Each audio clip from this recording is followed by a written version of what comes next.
Halo semuanya, aku Peti. Sekarang kamu lagi nontonin channel Pothead.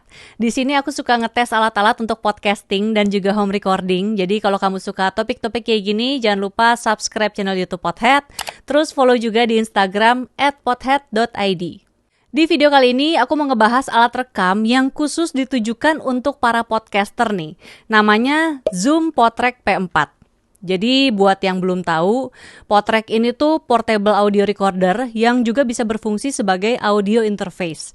Jadi lewat koneksi pakai kabel Type-C, kita bisa ngerekam suara kita nih via DAW ya, langsung ke komputer atau pakai smartphone. Aku tuh udah pernah rekaman pakai Zoom sebelumnya. Jadi waktu awal-awal podcasting, aku sempat cerita ya, waktu itu aku rekaman kan pakai mikrofon Boya Mini Shotgun yang dikoneksiin ke Zoom H1. Yang ini nih. Sebenarnya sih kalau buat rekaman sendiri cukup aja ya. Bahkan kalau pakai mikrofon bawaan dari Zoom H1-nya langsung. Cuman waktu itu kalau misalnya rekaman sama narasumber gitu ya, interview, nah itu tuh yang repot. Cuman kebetulan aku memang punya 2 set dari Zoom H1 ini. Tapi kalau misalnya waktu itu aku mau lebih ringkes, akhirnya aku memang beli lavalier mikrofon yang bisa bercabang 2. Tapi itu artinya jarak antara aku dengan narasumber tuh nggak begitu jauh, dan itu kan rasanya bisa bikin kurang nyaman ya. Apalagi kalau misalnya narasumbernya kita baru kenal di hari itu. Jadi akhirnya aku pakai si Zoom H4n nih, yang ini ya. Ini koneksinya ada combo, terus juga dia ada 2 koneksi XLR, dan ini pas banget makanya untuk dipakai rekaman berdua. Sampai sekarang juga aku sebenarnya masih suka pakai si H4n ini kadang-kadang ya, kalau misalnya aku rekaman dengan setup yang minimalis. Nah, recorder kayak 2 alat tadi sebenarnya lebih banyak aku pakai tuh untuk backup ketika lagi rekaman. Jadi sebelum aku pakai Rodecaster Pro, aku tuh pakai mixer yang dia tuh nggak ada slot SD card ya untuk ngerekam langsung.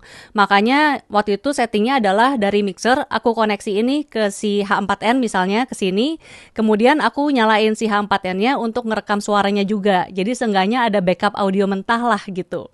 Tapi ini memang mostly untuk rekaman buat klien ya. Jadi kalau misalnya audio utamanya kenapa-kenapa atau ada masalah, seenggaknya aku punya cadangan itu tuh track yang stereo mix. Nah, begitu pula dengan si PodTrack P4 ini, sekarang ini memang aku lebih banyak pakai dia tuh sebagai backup alat utama ketika aku lagi rekaman. Dan sebenarnya dia ini tuh udah lebih dari cukup kalau misalnya kita mau pakai sebagai alat utama. Soalnya koneksinya sendiri ini sudah ada 4 koneksi XLR.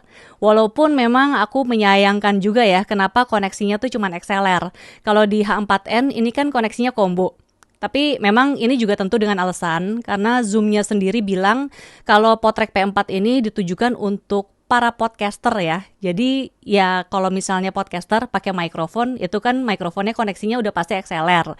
Kalau misalnya koneksi yang instrumen, tentunya podcaster nggak pakai. Nah, 4 koneksi ini juga udah dilengkapi dengan phantom power. Di sini ada 4 juga ya, jadi kamu bisa rekaman pakai mikrofon kondenser.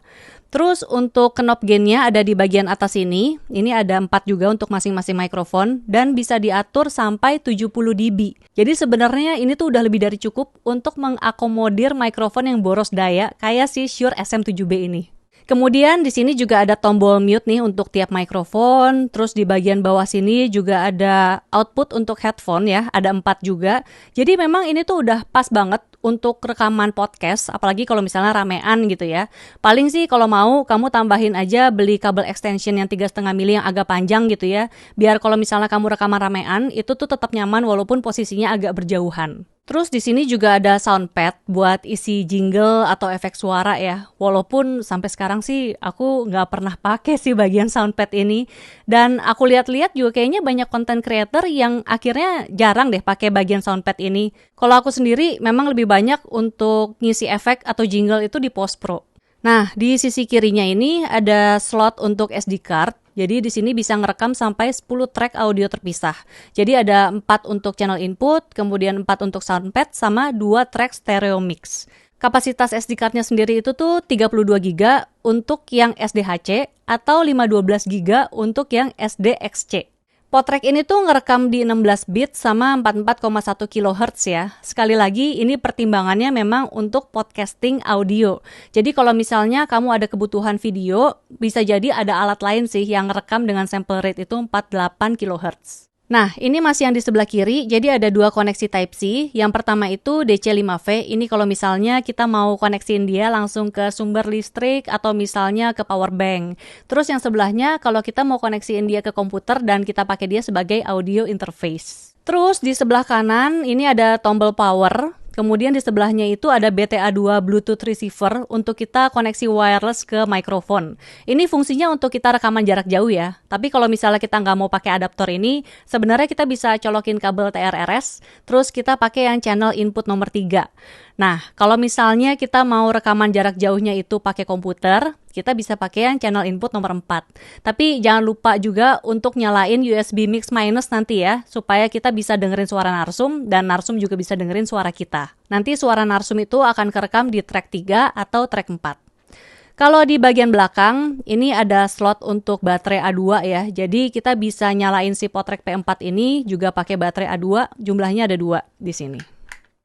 Potrek ini tuh dijual di kisaran harga 3 juta rupiah. Dan menurutku ya, dengan harga segitu, kemudian dapetin fitur-fitur seperti ini, menurutku sih itu menjadikan si Potrek ini tuh sebagai alat yang sangat ringkes untuk podcasting. Jadi udah powerful, ringkes, dan fungsinya memang tepat guna untuk para podcaster. Makanya aku pun pakai. Kalau misalnya ngomongin kekurangan, paling sih untuk layarnya aja nih ya. Karena layarnya tuh kecil banget. Dan menurutku sebaiknya soundpadnya dihilangin aja supaya bisa bikin layar yang gedean dan lebih canggih juga gitu ya. Masa kualitas layarnya nih nggak beda-beda jauh banget gitu sama Zoom H4n yang rilisnya tuh tahun 2009 gitu. Ya bener-bener keterlaluan sih Zoom ini. Oke, sekian dulu video kali ini. Terima kasih sudah menonton. Semoga videonya bermanfaat. Jangan lupa subscribe channel YouTube Pothead, terus follow juga di Instagram @pothead.id. Sampai jumpa lagi. Dadah!